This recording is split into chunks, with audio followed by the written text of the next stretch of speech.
Welcome back to Hot Flashes and Cool Topics. Today is a really important conversation that we are having with Claire Gill, who is the CEO of the National Osteoporosis Foundation. Welcome, Claire. Well, thank you so much for having me. Well, We are so happy to have you. Yes. We have a lot of topics. Questions from our listeners, from ourselves. Bone density, bone mass is so important, and so few people really understand what's going on. Can we start at the very beginning and talk about bone mass and the loss of bone mass and things like that? Yeah. Well, we should start at the very beginning, because a lot of what we talk about at the National Osteoporosis Foundation is that osteoporosis is really really a pediatric disease that manifests itself as we age. So we build all the bone we're going to get, the densest, strongest bone we're going to get by the time we're about 25. So building bone and getting to what we call peak bone mass is really childhood, adolescence, and young adulthood, right?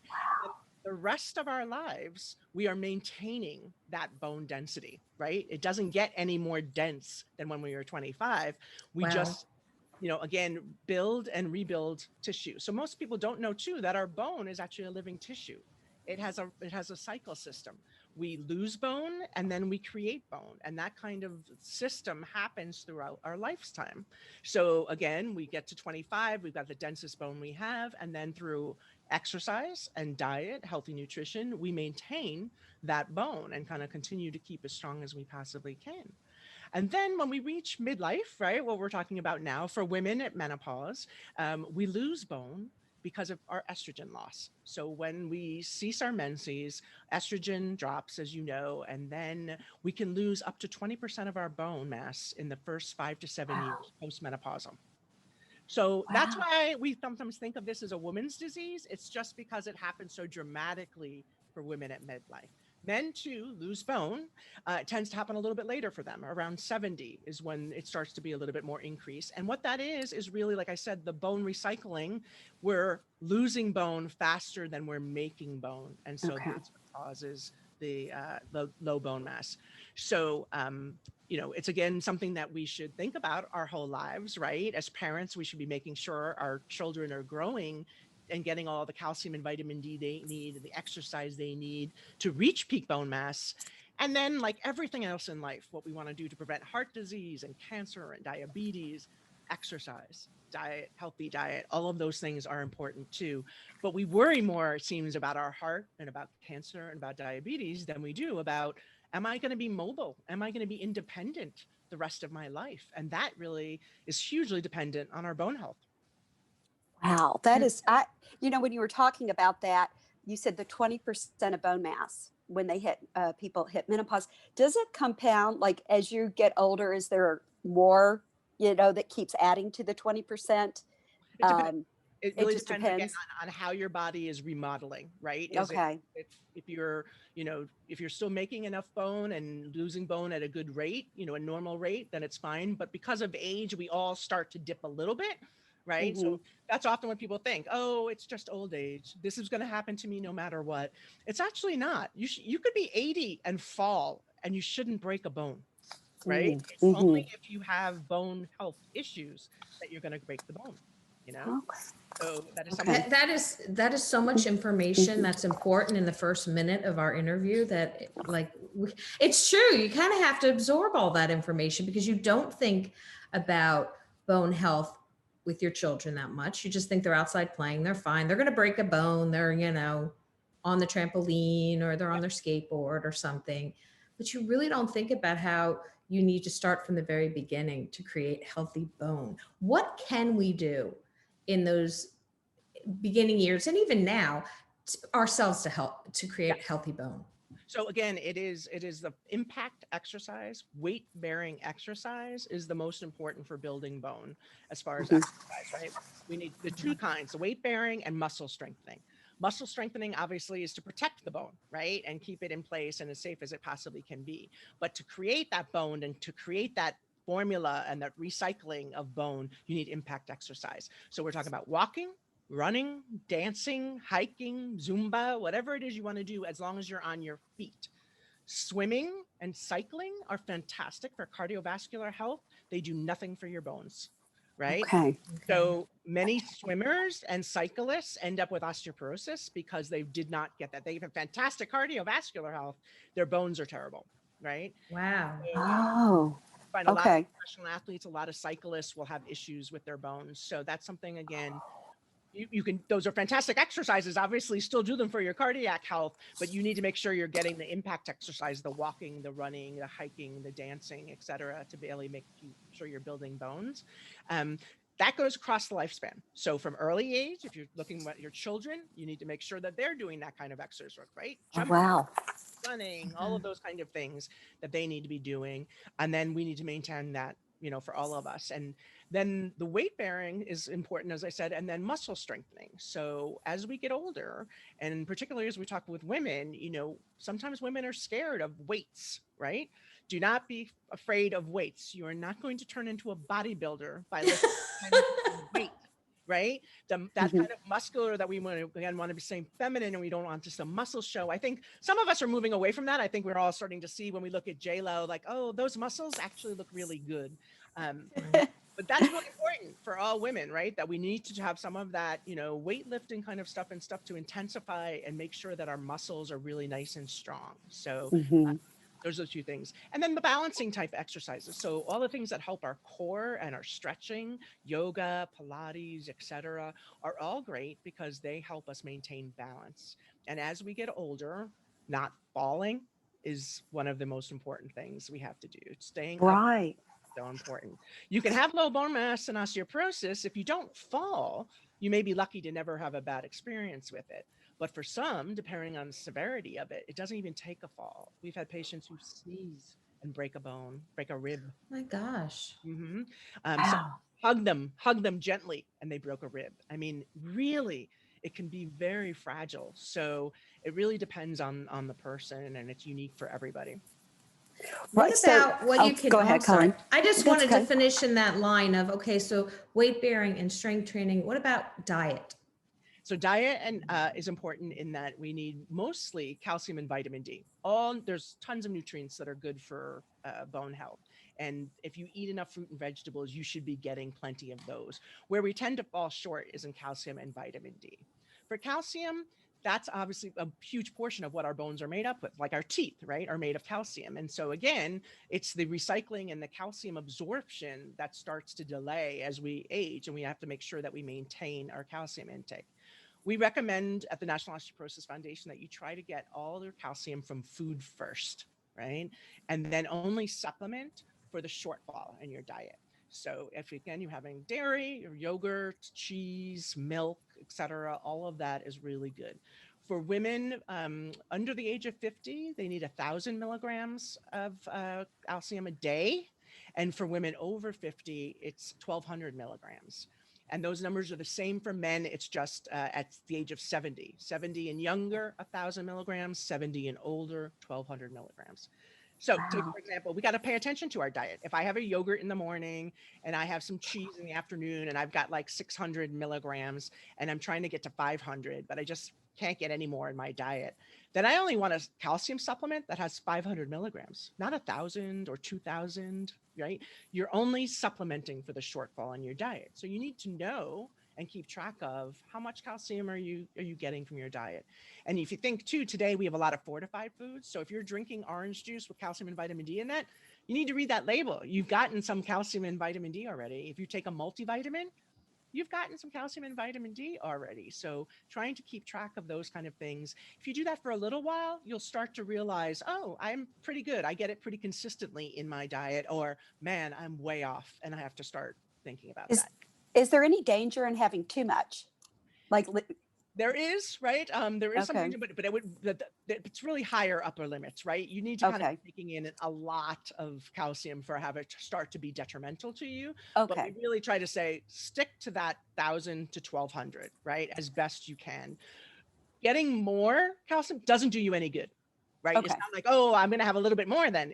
No, 1,000 to 1,200, that's exactly where you need to be. So don't go too far over that if you can avoid it. For vitamin D, it's a little harder. You can get it from the sun. Obviously, that's the natural way to get it. But we would need to be outside 30 minutes a day, year round, with our face, arms, neck, legs exposed. Oh, Not okay. many of us in this country are able to do that. So you can get it from your diet, but again, it's a little harder. You need to be able to eat like sardines with the bones in. Not sure We many. have to. If you want to get your vitamin D Right. naturally, those are the kind of things that you can do, right? And there's other foods, but again, you're also in the fortified orange juice, you're getting some vitamin D, all that kinds of stuff. But most of us have to supplement. And again, it's a little different on vitamin D for men and women, in 50 and under, they only need 400 to 800 international units of vitamin D. So again, don't get 1,000 IU supplement. Okay.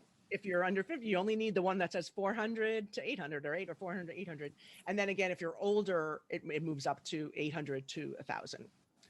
Okay. And that's really every day. That's consistently. That's what our bodies need. And I think, many research studies shows that we're all vitamin D deficient, so Mhm. I clearly am. You can tell by the pale skin, right? I'm not getting it from what I need from the sun. So that's something that I have to be very careful of and make sure that I maintain. But even people, even African Americans can be vitamin D deficient, right? It doesn't have to do with the skin tone. So it's really very personal. It's a blood test that your doctor can give you that tells you whether or not you're deficient in vitamin D. And then making sure that you get that daily is really important. So again, healthy diet, everything that we do that we should be doing for our overall health, right? Eating Mhm. vegetables, limiting proteins, doing all this kind of stuff, not drinking too much alcohol, no smoking, right? That's just bad all around, but it's also bad for your bones. So we want to avoid that as well. Do you think, okay, so I found out, and Colleen has her own personal story too with osteoporosis. I went to a women's health fair one time, and they had the little bitty machine where you put your foot in, and it was really horrible. My reading was awful, much worse than any other woman I was around. And so I made an appointment. I was not 50 yet. I might have been 43. And I went and had a bone scan, Yeah. and it was fine. Everything was fine when I had the bone scan. And that was usually earlier. What is the age that they recommend a bone scan, like a baseline? And then what do you think the age should be? Well, yeah. So the recommendations differ Mhm. depending on who's recommending it, unfortunately. But if, like I said, if you are over the age of 50 and you fall from a standing height and break a bone, you should have a bone density test, right? That's where we get to the thing. For most recommendations, that 65 women should have a bone scan if they haven't yet. And for men, it should be 70. That's what's covered by Medicare, right? You're welcome to Medicare packet. You can have a bone density test. However, if you have a family history of osteoporosis bone loss, so think about it. Did your mother, your aunt, your sister, your father, your grandfather, anyone in your family break a bone over the age of 50? Whether they got diagnosed or not, good chance Mm. that they had osteoporosis. It's 90% heredity. So we Wow. can do as much as we want to protect ourselves and do what we do, but unfortunately, this is it. You can tell a lot by what happened in your family. So if you Mhm. know that family history, that's great. Unfortunately, some people, for parents who didn't live that long, there was no way for them to know Right. whether or not that was an issue. So yeah, so we have to present that. That's one of the big things that's specific for our institution is if you fall from a standing height over the age of 50, ask for a bone density test. And your doctor should be able to pull together the risk factors that will get that covered for you. As you know, it's a non-invasive test. You lie down on a table, it scans you. Mhm. It can tell, very accurately. I mean, the DEXA that you had, the follow-up, is the gold standard, right? It is the most accurate test that we can get. And again, it's non-invasive, easy to do. The heel scans are a little, again, controversial. It depends on the person doing them, if they do them right. There's also some finger tests. And we kind of always say to people, that's good maybe to gauge your reign, like a screening, but you really need to follow up. And actually, you can't diagnose with one of those tests. You can only diagnose with the DEXA, right? Ah, The full bone. and I had also injured that foot previously, so I don't know if that had something to do with it or not. Yeah. Right? Yeah, it can Mm-hmm. be very different. So it's really important. I mean, again, it's really good for screening purposes. We like people, at least that you got awareness about bone health, right? When someone Mm-hmm. said, oh, put your ankle here and talk about your bone health, you probably are like, oh, I've never done this before. So Yeah. in that respect, it's very good, but it's always good to follow up. When you get one of those tests, take that to your next doctor's appointment. Say, Hmm. I did this. What do you think about this? And Yeah. hopefully you'll be It- with a physician who will know, which is also Hmm. a concern because many don't. Hmm. And, or they'll refer you to someone who does. Yeah. Hmm. Well, it's interesting because with my own personal experience, my mother has osteoporosis. I never really thought about it. And with the exception of an occasional toe or finger, I'd never really broken a bone. And when I turned 50 or maybe 51, I was walking my dog and literally stepped off a sidewalk and broke my foot, fractured a bone in my foot. And the doctor said it was a pretty severe fracture. And I'm like, I just was walking the dog. And so I was in a cast, the whole 9 yards. But my doctor said, you know what, let's just do the scan to get a baseline to see where you're at. And I was diagnosed with osteopenia or penia, Mhm. and didn't realize that hereditarily I was kind of doomed because my mother has it, my sister has it. Um, so with it being 90% hereditary, that family history is so important. It was shocking because being a Pilates instructor, I thought, oh, I do all weight bearing exercises. I had done the stuff that you had talked about before, Yeah.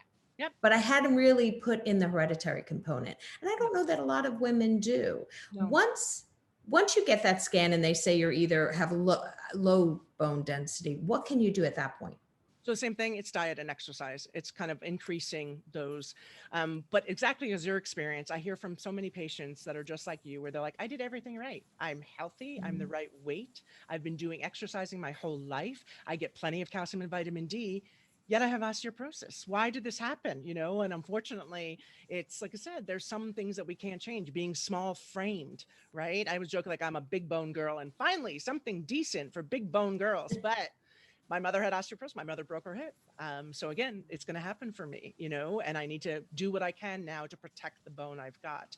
So that's it. But when we talk about and discuss treatment options with patients, again, most patients want to make lifestyle changes and fix it, right? And that makes perfect sense. And those lifestyle changes are essential because even the medical treatment doesn't work as well if you're low on calcium and low on vitamin D. So you need to be able to do all of those things.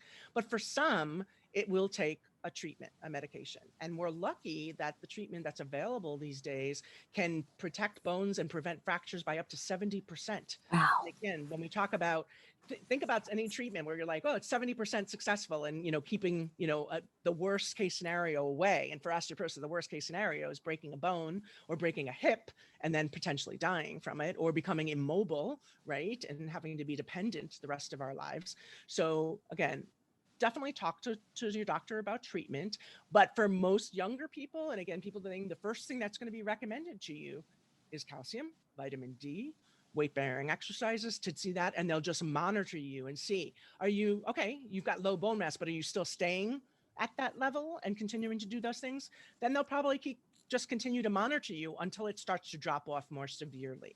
And then you might need, medical treatment and do that. But for some people, again, depending even younger than 50, you just don't know. And again, I've had, moms reach out to me where they got osteoporosis, lactation osteoporosis, right? Can you imagine you're trying to take care of Wow. your baby?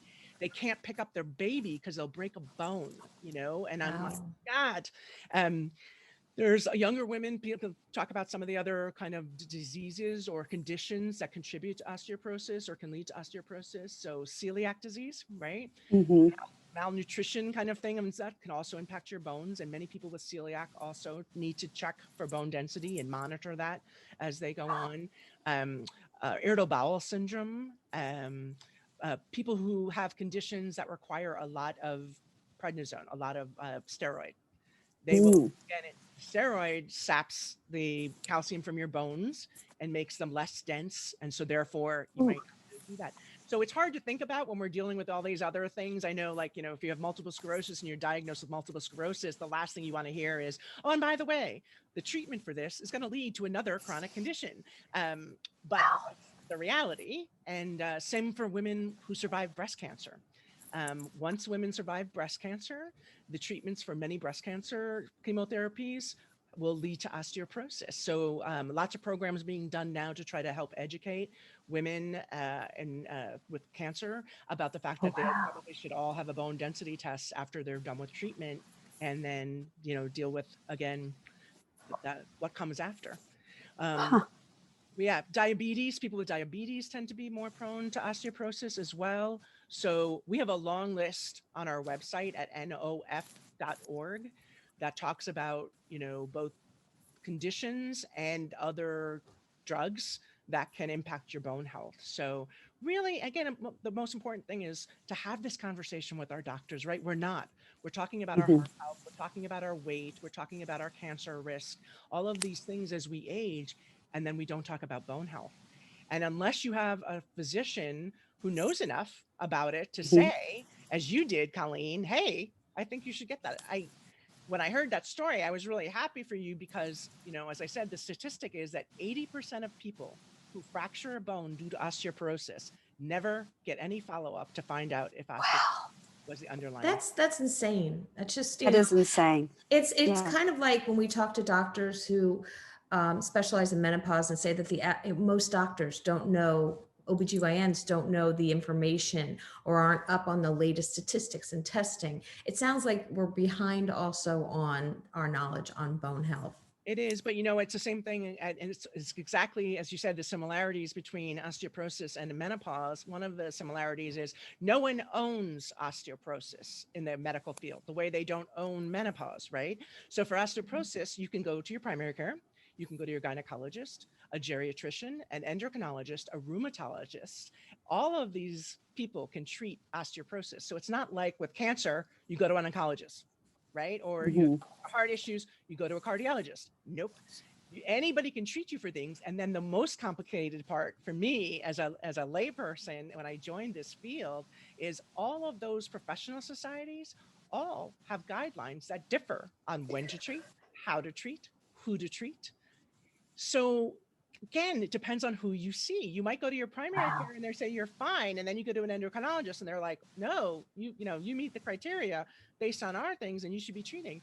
So we're doing a lot of work at the National Osteoporosis Foundation to train primary care physicians primarily, right? Because those are our first frontline workers, Mhm. right? They're the people that Mhm. most of us see, and to try to get them to understand how much, what are the risk factors? What do they need to do? And as you all know, we have 15 minutes with our primary care doctor now, right? They're dealing with the most pressing issue that you have, whether it's your diabetes or your blood pressure or your heart rate, all that kind of stuff. Whether or not you might fall and break a bone falls lower on the list of things to talk Wow. about during that visit. I tell people this story, as I had shared with you earlier. My mother broke her hip at 83, and she was a retired nurse, and she tripped over a cord at home, and fortunately had great surgery. They repaired it. She worked her butt off in rehab, and she, ended up, surviving, thank God. Because as we talk about, 25% of people who break a hip die within the first year after the surgery. So my mother did end up, the other 50% end up with an ambulatory, right? A cane or a walker. And that was my mom. She had to start using a cane. She hated the walker. Eventually we got a little wheelchair that we could pop her around in, but my mom was non-compliant on her medication. I took her to see one of our trustees. They all told her, you have osteoporosis. She's like, it's fine. So I tell people, I can't even convince my own mother. Right? Wow. We're all in the same boat. She'd lost 3 inches of height, which is another indicator, a risk factor. If you lose more than 1.5 inches in height, that is likely because you've had compression fractures in your back and they've compressed and you've gotten shorter, right? We all lose a little bit Wow. of height as we age, but you should not lose 3 inches of height, right? And that's also the point that you might see the older. Bridget's mouth. I Like, gotta I don't connect. want to lose any more height. So much, right? But you see older people when they're stooped over, right? That we Mhm. always think that's terrible. That's kyphosis. That's from fractures in the Right. spine that were never treated Wow. and helped. And that causes, again, digestive issues and breathing issues and all kinds of stuff. So again, it's just really important, but we have to convince people that this isn't a normal part of aging and that we Mhm. should take steps to, take care of our bones from early age on. Wow. So is the There's other 25%, do they come away from a fracture without any assistance, or Um, what's the other 25? They end up in nursing home or assisted living. Oh, okay. Okay. Wow. And when you first mentioned that statistic to us, and it was so shocking, you also mentioned that that's not just a statistic for older people. That's 25% of All people. everyone, all ages. Yeah. Yeah. That's, Tends to be older people, right? If you look at the statistics, it would tend to be older people because they'd be more susceptible to those digestive respiratory issues that happen, right? And so therefore that's it. It's not likely that the fall kills these people. It's trying to recover from that fall is what ends up killing people, right? And so that's what we say, about 25% die within the first year because they're not able to recover from what happens post surgery.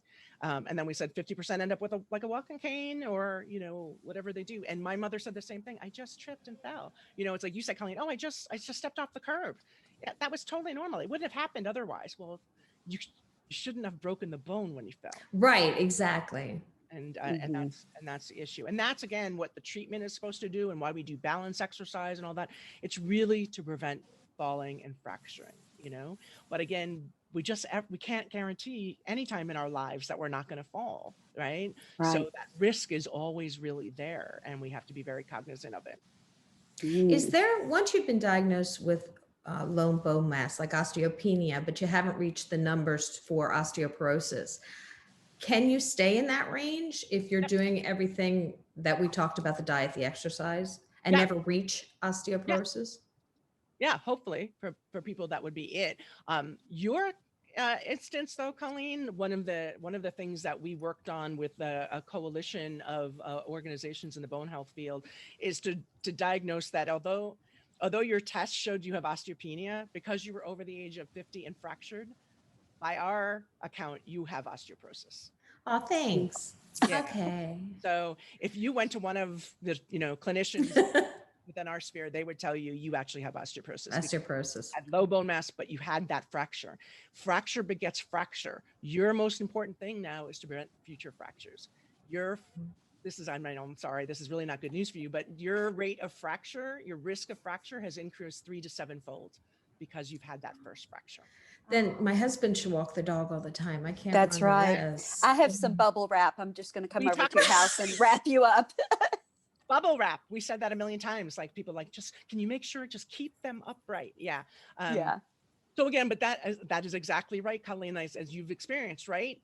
Some people, if you go to one expert, they're going to tell you have osteoporosis, and you go to your doctor and they say you have osteopenia, you're good, whatever. But again, the fact that you got a test in the first place is fantastic. Right. Wow. And then, and now you just got to be really mindful of, having that conversation with your doctor and monitoring yourself to make sure that you are staying in that lower range and that you're doing whatever you can not to fracture.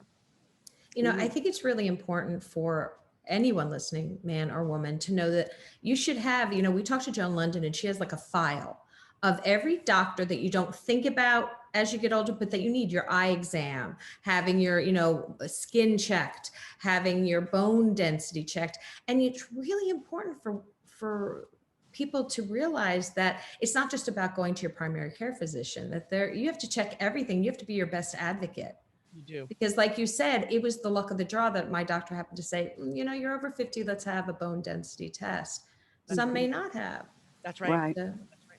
And the same thing is for those of us that are caregivers, right? If you, again, with my mother, she would never have initiated herself. Her doctor didn't initiate it. It was us going, look, we need to go follow up on this. This is happening. This is what needs to be done. So for all of us, again, at midlife, if you are there and are lucky enough to have, your parents or anybody else elderly in your family or your community that you're looking out for, that's another thing to consider. Have they had a bone density test? Do they know where they are? Have they had any falls? If they do have a fall and fracture, make sure they get a bone density test. Push for it.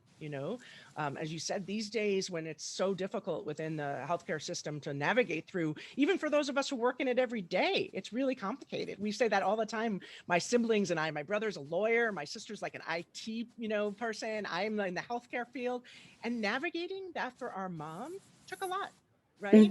So what happens to people that don't have that kind of support, right? They fall through. Right. And those are the kind of people that we all have to watch out for. And one of the things I want to mention also on your website, you have like a peer conversations where you can actually, if you have questions, you can go into this community, and there are other people who may have experienced what you're going through and they have great advice. So your website is full of wonderful information for Thank people that maybe don't know where to go or what Yeah. to do. So I would, Bridge and I would both recommend that everyone check Mhm. out that website. Thank You you. know? Yeah, there is. It's a ton of information. Sometimes I even have to type what I'm looking for into the search bar because, navigating through all of the details are in there. But you can always, again, send an email to info@nof.org, and someone on our staff will respond and help you navigate and get what you need, the information you need. So as you said, I really encourage people to go to the website, and that online community you're talking about. We have almost 60,000 people now that are Wow. here, all peer-to-peer support. So again, it's a great opportunity to go on there and sort of find out, well, what are other people experiencing? I also caution people, though, to take it with a grain of salt, right? Everything is personal, and I found for another medical condition that I have, when I went onto those communities, I was like, that's not me.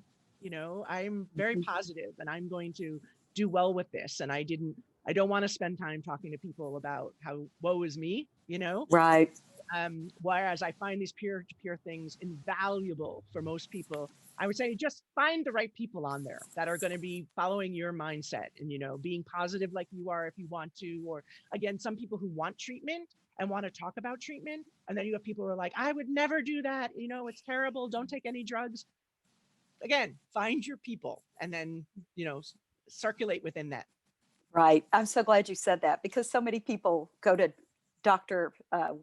Dr. Google. Dr. Google, and then you're just terrified, or you're like, like you said, you're like, oh my gosh, I'm going to be gone tomorrow. So that is very important. I'm so glad that you said that. And it's so interesting, the whole bone scan thing. Colleen and I interviewed a woman a few months ago that had breast cancer, and they found it through a bone scan. She had had a mammogram, clear mammogram 2 months ago, and her doctor just said, hey, let's get a baseline bone scan. She had Wow. even had the ultrasound, and the bone scan found her cancer. Like the person who did her scan thought she had bone cancer and was like touching her shoulder. Does that hurt? And she said, no, they found breast cancer through her bone scan. Wow. It had Yeah. metastasized. It had, but they didn't find it in the mammogram. So I just am always curious as to why bone scans are put off till you're 60. Again, it's what the consensus among the medical community about what's right and efficient and makes the most effective use of the scan kind of stuff, right? So everything costs money. So they're not going to make, obviously, everyone do a test like that. It's the same way that we have recommendations for breast cancer, for mammograms, right? There's the standard, and then there's if you have a family history of breast cancer, right? Similarly, same thing with colon cancer, right? You're not having a colonoscopy, Until you're 50. 50, unless in my family, my dad had colon cancer. We got the joy of it at 35, right? Because they start you Lucky you. on the bone scan earlier. So, so it's the same thing with bone density, right? It's 65 seems to be the norm, unless you've broken a bone over the age of 50, or again, you have other severe risk factors, right? It really is paying attention to that. You should be able to do it.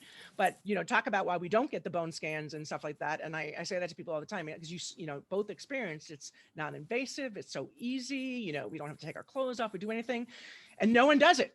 Right. But we line up for mammograms and for colonoscopies. And I said, I need to start telling people that bone scans are awkward and uncomfortable and painful. They don't want to do it. Line up, right? We'll be like, sign me up. So maybe that's the message I need to get out. I have no Maybe idea. they like a challenge. I don't know. The prep the day before is a nightmare. Yes. I mean, when you They think love about drinking it. chalky substances. I don't know.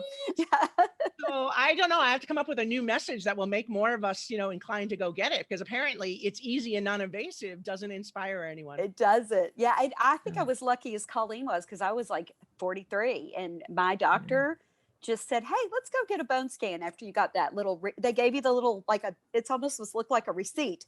Yeah. Here's your reading for that little ankle thing. Yeah. And she said, oh, go get it. Right. Go over, our hospital had a radiology department.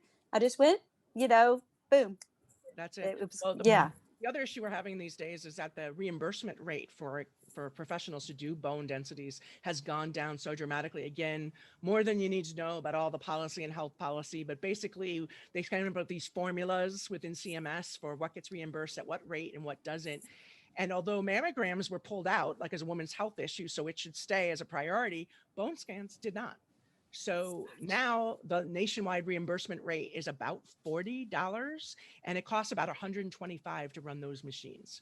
So, Wow. Wow. so doctors stopped giving, like they couldn't keep it in their offices. So now again, you might have to go to an imaging center or to a hospital and all of that kind of stuff. So we've been working on legislation with a whole coalition again of people about fractures to say, look, this needs to be prioritized, and the reimbursement needs to be something that will allow people to give this test. That again, we know it can predict fracture risk. We know it can make a big difference. And so that's something that we're working on the policy side, because we've lost so many providers. And it's okay for you and me, like, right, the younger people will drive to wherever it is. But if you're an older patient and you've gone to see your doctor and now you have to go to another facility, and if you're in a rural area that might be miles and miles and miles away, they're not getting it. They're not doing it. Right. Whereas they used to be able to do the one-stop shop, just move to the next room, get that test, you know, move around. That's what we're lacking. So again, that's part of the problem in the United States. Okay. When women and men have done everything right, but they still need treatment, medical intervention, what options are available right now that they could start taking? Yeah. So again, there's a bunch of different categories within the medication and treatment, and that it's very personal, and we don't make any recommendations, you know, Right. from our association, but we do on our website have a list of every treatment available and what the side effects are, what's the right person. Generally, that's usually given is more for women, more for men, you know, that kind of stuff. What does this type of medication do? Like I said, some of the medications are meant to slow down the loss of bone, right? You're still remodeling the bone, you know, and doing that loss and gain, but you're slowing down on the gain, and the loss is catching up. So there's some medications that go to stopping the loss, right? Trying to slow down that loss process so the body can catch up and remodel. And then again, for others where that's, you know, completely out of sync, there's now treatment that goes to both slowing down the loss of bone and helping turn up the rebuilding of bone and rebuilding again.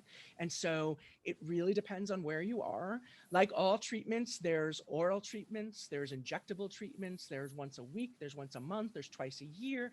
It really, again, is so personal. And that's, again, something that we work so hard at our organization to do, is ensure that patients and physicians get to make that choice, and that it's not something that's dictated by our insurance or by Medicare coverage, right? You should be allowed to do the one that works for you. And, you know, again, like all treatments, I'm going to say to people, aspirin has side effects, right? So every treatment has a side effect, and it's finding the one that you tolerate the best, right? And kind of getting through that. And so, you know, that's another thing that was a big issue within the osteoporosis field, is about 10 years ago, it became, you know, people became aware of the fact that there were some rare side effects. And some of that, as you probably heard, is like the O&J of the jaw, like the jaw, the bone in the jaw maybe deteriorating because of the medication, or a fracture of the femur in the leg, right? That's due to some of the medication. Well, then that scared everybody off the medications, right? Because everybody knew somebody who had that rare side effect, and I'm not taking it. And so we spent a lot of time, again, talking about the risk equation when it comes to treatment, right? You need to look at your overall risk for fracture. And is the risk of you fracturing so much greater, and it is, than you having a rare side effect? Then you might want to consider that, right? Because like I said, there's a risk for any medication we take, and we all make that judgment. Oh, okay, I'm willing to do that. And then for those people who, again, have had multiple fractures and are in pain and want the fractures to stop, taking the medication is a no-brainer, right? It's for people, I really think a little bit more in your area, Colleen, where it's like, I've fractured, I've got low bone mass, you know, what do I do? That's a personal conversation between you and your doctor, whether or not the risk for you outweighs the benefit, you know? Right. And, you know, just for information. What ended up happening for me is that we've decided every 2 years I'll go for a bone scan and see what's happening. That's So, exactly. I was very lucky to get someone who understood that That's this needed to be checked out. But ask, if you want to know, ask your doctor. And if your doctor doesn't have an answer, find maybe another doctor who does, because they are out there, and there are organizations like NOF that can help you find information. So there's knowledge out there, and knowledge is power. that's Mhm. Yeah. Mhm. And if you're not busy enough just with your osteoporosis organization, you also founded the National Menopause Foundation. And we want to make sure to make a mention of that. Can you talk a little bit about that foundation? Yeah, so the same thing. I was, working in the women's health field now, doing osteoporosis for about 6 or 7 years, and um, was approached by people who were sort of looking to reach women at menopause, but there was no national advocacy organization for menopause. There was like osteoporosis, and as we just discussed, there's such a link between osteoporosis and bone health. Osteoporosis and menopause as far as bone health. Um, so I looked into it a little bit, and like I said, there's fantastic organizations out there, right? So it's the same thing. It's like, you need to know where to go. But there's a lot of clinical organizations that are out there where, professional organizations, as you talked about, for clinicians who are looking to specialize in menopause. The North American Menopause Society is there and has incredible information, both for clinicians and patients, right? But most patients aren't going to go to the North American Menopause Society, this professional society, for their information. I wanted there to be a true patient, like not patient, but women focused, right? One of the things we talk about is menopause is not a disease, right? Mhm. Just a Yes. life stage. Yes. So it's really Mhm. hard, right? We have a lot of work to do again as we talk about that. So anyway, I decided I'd been recruited by an organization to save the bats, right? So there's a national organization to save the bats, but there wasn't one for menopause. And found this hard to believe.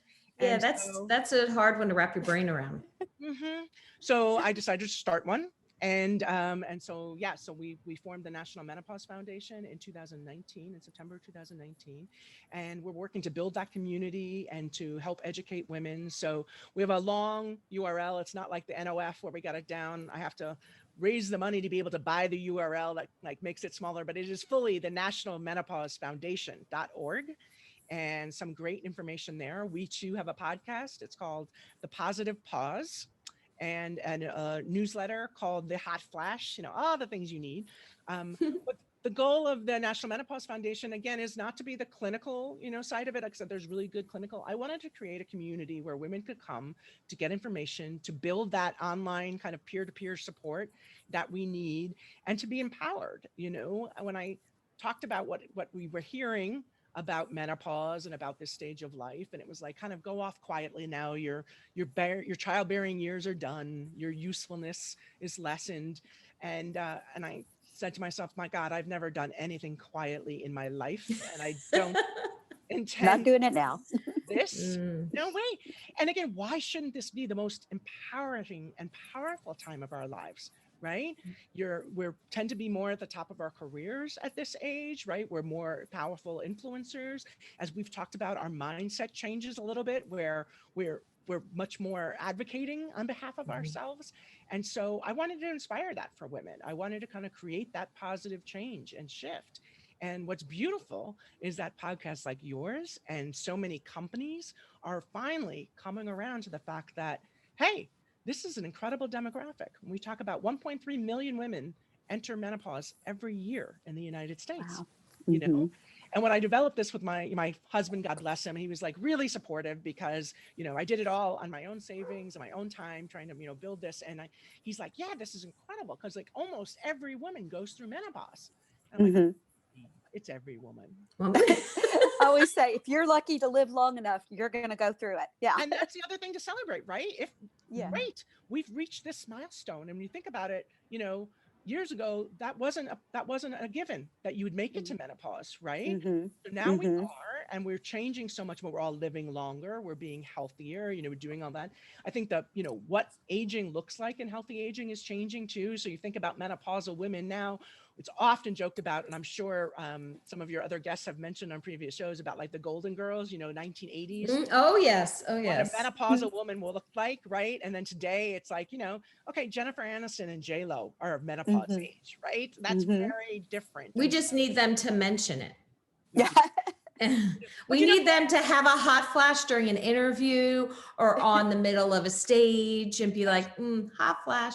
That's true. But you know what? I think we will get there, right? There are Yeah. more celebrities talking about it, right? You can go Yes. online and find even in, we talked about, even in Sex and the City during the movies, remember when Sure. Gwyneth Oh, Paltrow yeah. was eating all of the thing of yeah.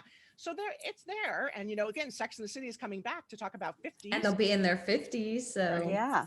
So again, I think now is the time. We just have to push Yes. through to normalize this and work together to destigmatize what this means for women and what that looks like, and then inspire each other, right? Right. How do we use this next chapter of our lives? We celebrate when young women enter puberty, right? And like, Yeah. there's little gifts you can get now. Welcome to puberty. I want a welcome to menopause packet. right. Yes. Yes.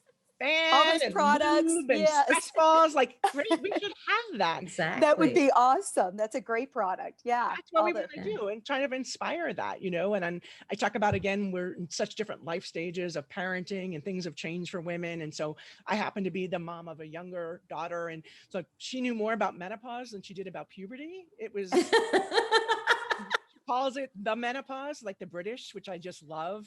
She'll see me sweating and be like, oh, mom, the menopause, But I'm That's awesome. normalizing that for her, right? And having Right. that conversation when I fly off the handle about something really simple, I can go back and be like, you know what? That was a bit of an overreaction. I think it might be the menopause, right? The menopause. That's a conversation have with your spouse too, right? Oh, yeah. absolutely. Or your partner. Hey, this is changing and it's thrown me for a loop and I know it's normal, but we're going to have to get through this together. Right. And we kind of have to make a few accommodations. And, and for some women I've heard from, they breezed through menopause. They never knew it even didn't change them at all. Yeah, we don't talk to those women.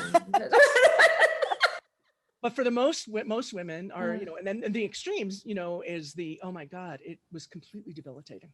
And that was really horrible. And so I want to be there for both those, for everything in between, right?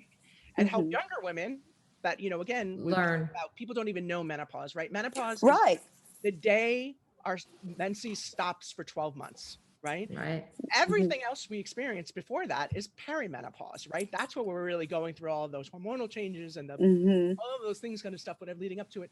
And no one tells women in their 40s. No. Didn't hear about it while I was going. You just call everything menopause. It's all, and you don't even realize the anxiety that goes with it. I feel that peri is hell. Peri is much worse than post. Thanks, Bridget, because I'm still sorry, in girl. peri. She's still going through it. But I'm like, Colleen, I'm telling you, peri is worse. I feel like for me, but that's personal, than post.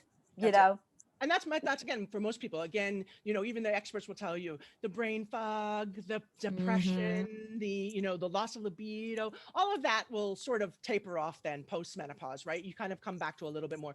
But that's for many women. I have friends in their 70s who say they still get hot flashes. And I just, oh my God, I'm like, gotta be kidding me. But that, again, it's really, like you said, it's really personable, but we're not talking about it. And so then again, when women are having all of these issues in their early 40s, and it could be 7 years till they're actually menopausal, right? So what is that beforehand? And having that conversation with the doctor to say, hey, what's going on? Again, women's health, we poo-poo it. It's not important. Oh, just deal with it. Or they'll say, oh, it's menopause. Yeah. Oh, it's normal. We spoke with a doctor. And how are you going to help me? Right. And what are you going to do about it? Right. And then the other disservice we did again was, hormone replacement therapy and what happens with the Women's Health Initiative 10 years where they raised great concerns about breast cancer and heart disease. 10 years later, it was wrong. Right. So how many of us are hearing that the damage was done because bad news traveled faster. So now we have to re-educate women. There is a specific time in those first couple of years of, that right before menopause, the CCs, that's fantastic time to have hormone replacement therapy. And it's very safe. And you should consider it if you are in pain and suffering and going through these changes that you cannot manage. It's an option, right? And so we have to help women understand that. And again, there's going to be, just like every other condition, there's going to be women who want to do medical treatment and there's going to be women who want to do it naturally. And both are okay. right? Right. So whatever Absolutely. works for you to get through Mhm. that. And so again, that empowering, that being your own advocate, deciding what you want to do, but knowing how you can't do that if you don't have the proper information, right? Right. Not exposed to all of the options that are available to us. So that's really what I'm doing for the National Menopause Foundation, and trying to work on a national level to meet with all the women's health offices and all the agencies, national agencies, to say, hey, how are we going to address this for this huge Mhm. population as we go through? And again, people on hormone replacement therapy are kind of postponing the loss of bone, right? But we had a whole generation of women who had all that estrogen loss and now have severe osteoporosis. So Mm. we have a synergistic an alliance between the National Menopause Foundation and the National Osteoporosis Foundation. And we hope to be doing more together. And thank you for bringing it up. Again, I think another fantastic, useful place for women to go to build a community and be empowered. Mhm. Oh, I think so. I Well, think, yeah, go that ahead, that Bridget. message is so important too, that is in there.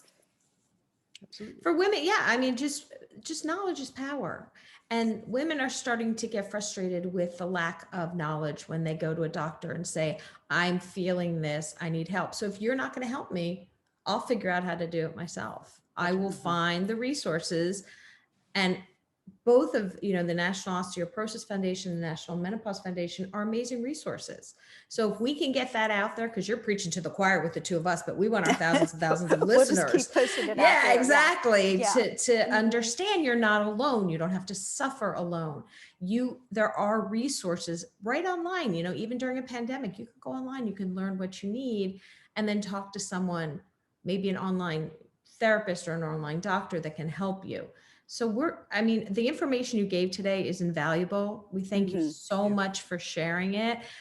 Come back, please, anytime and talk Yeah. about We'll some probably be more. contacting you. We'll be giving your, Yes. all of this out to Please people because, Yeah, all of the information will be in the show notes and all the Mhm. links to the websites and That's so Right. everything like thank you that. guys for doing this. Like I said, Oh, thank you. If the people more ask in we our talk about it, group, the better.